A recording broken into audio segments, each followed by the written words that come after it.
नमस्कार, जय हिंद साथियों, स्वागत है आपके न्यूज़ चैनल सक्सेस के 92 में। साथियों, एक बड़ी अपडेट आ रही है। हाई कोर्ट में प्रधान शिक्षक नियमावली को चुनौती दी गई है। अब ये चुनौती इस चुनौती का प्रभाव जो प्रधान शिक्षक परीक्षा उत्तीर्ण है, उन पर कितना पड़ने वाला है, इसके बारे में पूरी जानकारी आपको देने वाले। साथियों, लगातार बहुत सारे साथियों का पिछले 1 डेढ़ घंटे से फ़ोन बज रहा था कि सर क्या हुआ? नियमावली रद्द हो गया, क्या हुआ? नहीं, ऐसा कुछ नहीं हुआ है। निश्चित रूप से आपके मन में जो प्रश्न उठ रहे हैं, उठने भी चाहिए। लगातार आप लंबे समय से नियुक्ति पत्र का इंतज़ार कर रहे हैं।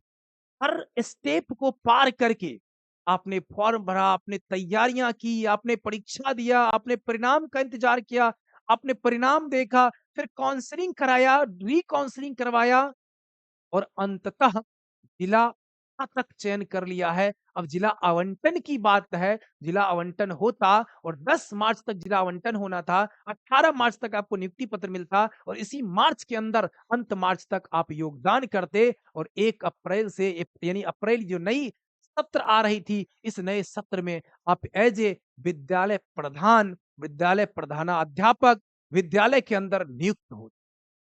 परंतु इसी बीच एक बड़ी खबर आ रही है और ये बड़ी भी है और कहीं न कहीं बुरी भी है। निश्चित रूप से आपको निराश होने की आवश्यकता नहीं है। आपके लिए हम इस निराशा की दौर में एक आशा की किरण लेकर के आए हैं। आप लोग देख रहे होंगे हाई कोर्ट के अंदर एक सुनवाई होनी है, जो सुनवाई प्रधान शिक्षक नियुक्ति नियमावली को चुनौती दी गई है, उस पर होने वाली है। एक सुनवाई इसका पहले हो चुका है, जो संभवतः 8 अप्रैल 2024 को ही हुआ था। ये मार्च 2024 के अंदर फिलिंग किया गया था। 6 अप्रैल को इसका रजिस्ट्रेशन डेट था और 8 अप्रैल 2024 को पहली सुनवाई हो चुकी। अब इतने लंबे समय के बाद दूसरी सुनवाई के लिए आज जो है इसको सामने लाया गया है। अब दूसरी सुनवाई जो होगी वो कल के बाद परसों 27 फरवरी को होनी है। अब इसमें जो आप देख रहे होंगे केस नंबर CWJC 6134/2024 है। हमने भी इसको चेक किया है। अब ये जो केस हुआ है 2024 के अंदर जब फॉर्म भराने की प्रक्रिया शुरू हुई थी, ठीक उसी समय के आसपास जो है ये केस किया हुआ है। जब ये केस हुआ, तो केस करने वाले जो व्यक्ति हैं, वो मुज़फ्फरपुर के रहने वाले हैं। हिमांशु शेखर नाम है इनका और respondent the state of Bihar की बात है। ये जो एडमिशन पर्पस है और पिटिशनर एडवोकेट जो है नलिन कुमार हैं, जो क्या है एडवोकेट हैं इनके। इसके बाद अगर देखेंगे थोड़ा डिटेल्स में जाएँगे, इसकी सुनवाई की बात चल रही है और इसकी सुनवाई जो है वो परसों होगी। के अंदर पूरा डिटेल्स देखेंगे। ये केस संख्या है आपका, फिलिंग डेट है, रजिस्ट्रेशन नंबर वगैरह है, हर चीज़ इसका दिया हुआ केस का आप लोग चेक कर सकते हैं। पूरा सार्वजनिक रूप से दिया हुआ है। आप सीएनआर नंबर डाल करके भी आप चेक कर सकते हैं, ये केस की स्थिति क्या है। ये फर्स्ट हियरिंग जो है 8 अप्रैल को हुई है और नेक्स्ट हियरिंग 27 फरवरी को होनी है। साथियों, जब डायरेक्ट हमसे तो इनका संपर्क नहीं है, लेकिन हमारे जो बहुत सारे लोग हैं, लिंक के माध्यम से इनसे जब बातचीत हुई, जो केस करने वाले व्यक्ति हैं, तो बातें बातों-बातों में जो बातें हमारे तक आई है, उसमें ये आई कि हम केस किए थे, लेकिन हमारा इस केस से कोई लेना-देना अब नहीं है। अब नहीं है, तब था, अब नहीं है। तो इस केस से हमें लेना-देना नहीं है और इस केस की सुनवाई से हमें हमें कोई दिलचस्पी भी नहीं है। तो केस क्यों किए थे?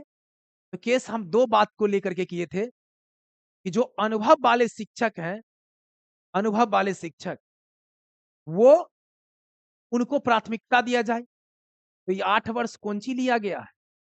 8 वर्ष जो लिया गया है, ये भी तो अनुभव ही ना लिया गया है। 8 वर्ष का अनुभव पर ही ना प्रधान शिक्षक बने हैं। 2022 वाले लोगों को कहाँ मौका मिला है? वो तो नहीं बैठे हैं। तो फिर 8 वर्ष का अनुभव चाहिए था और 8 वर्ष का जिनका अनुभव था वो बैठे हैं। दूसरा उनका कहना था कि हम स्नातक ग्रेड के शिक्षकों की प्रोन्नति की बात कर रहे थे। तो अब तो इस नियमावली में ही बदलाव हो गया है। स्नातक ग्रेड वाले को प्रधानाध्यापक बनाने की बात थी मिडिल स्कूल में, और ये मिडिल स्कूल के लिए है ही नहीं, नियमावली ही नहीं है। ये नियमावली चला गया प्राइमरी के लिए।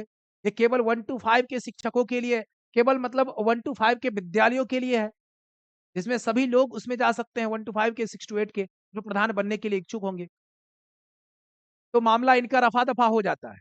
अगर ईमानदारी से ये बातें अगर वहाँ पर होगी, जो वकील हैं वो अगर इस बात को रखेंगे, तो केस वहीं पर डिसमिस हो जाएगा।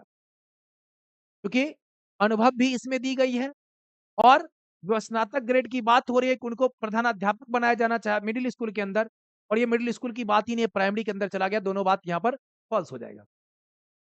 अब बात ये है कि और क्या इसके अंदर निकल के आ सकता है, और जो भी चीजें निकल करके आएगा, 27 तारीख को सुनवाई है, और 27 तारीख के सुनवाई के बाद शाम तक इसका जजमेंट आएगा, और जजमेंट अगर पूरी तरीके से हेयरिंग खत्म हो गई तो जजमेंट आएगा, अगर नहीं हेयरिंग खत्म नहीं हुई तो ये लॉन्ग जाएगा।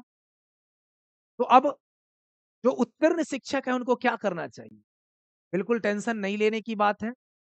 जो भी उत्तीर्ण शिक्षक हैं, टेंशन लेने की बिल्कुल बात नहीं है, क्योंकि टेंशन इसलिए नहीं लेना है कि आपके फेवर में सरकार भी रहेगी, और आपके फेवर में, चूंकि इससे पहले कई बार आपको पता होगा कि स्नातक ग्रेड के शिक्षकों के लिए हाईकोर्ट जजमेंट दे चुका है।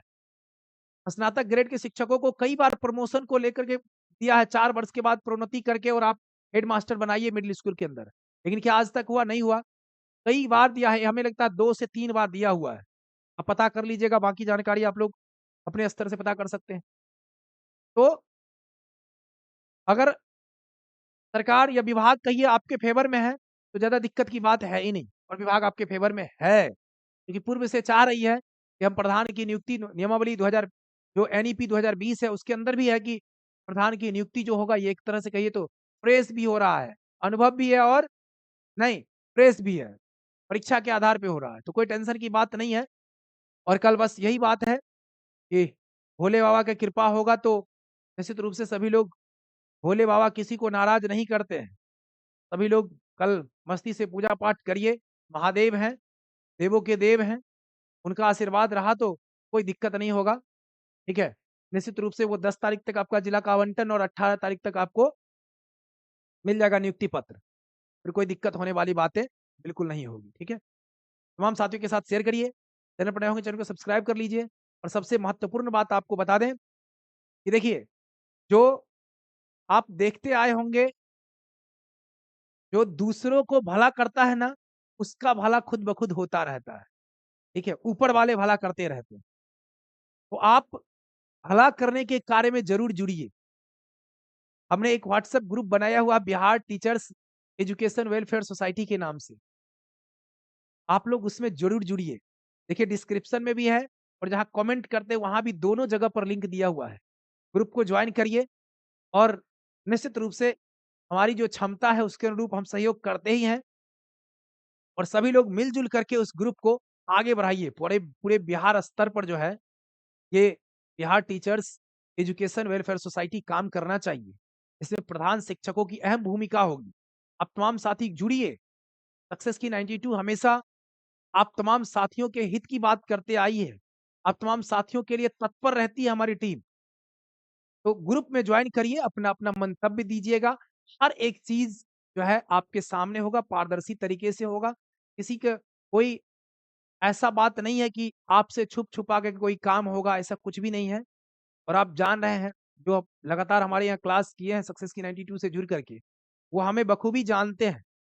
हम लोग एप्लीकेशन पर जब होते हैं, तो बड़ा खुल करके बातचीत होता है। नहीं, हम क्या हैं, वो हर चीज़ लोगों से शेयर होता है, नहीं? तो निश्चित रूप से आप हमारे उदारवादी नीति को जान रहे होंगे, हमारे हर चीज़ को जान रहे हैं। आप ग्रुप को जॉइन करिए, बाकी ऊपर वाले हैं, आपका ईमानदारी से कमाया हुआ धन जो होता है, आपका ईमानदारी से दिया हुआ दान जो होगा, वो भी कहीं न कहीं आपके लिए जमा रहेगा। ठीक है? बहुत-बहुत धन्यवाद। शेयर ज़रूर करिएगा, और टेंशन नहीं लीजिए। टेंशन लेने की बात नहीं है, बहुत लोग परेशान हैं कि सर क्या हो गया, क्या हो गया? कुछ नहीं होगा, सुनवाई होने दीजिए, जजमेंट आने दीजिए, जजमेंट के बाद जो होगा, वो फिर आप तक हम शेयर करेंगे। बहुत-बहुत धन्यवाद आप सभी को। बहुत-बहुत धन्यवाद।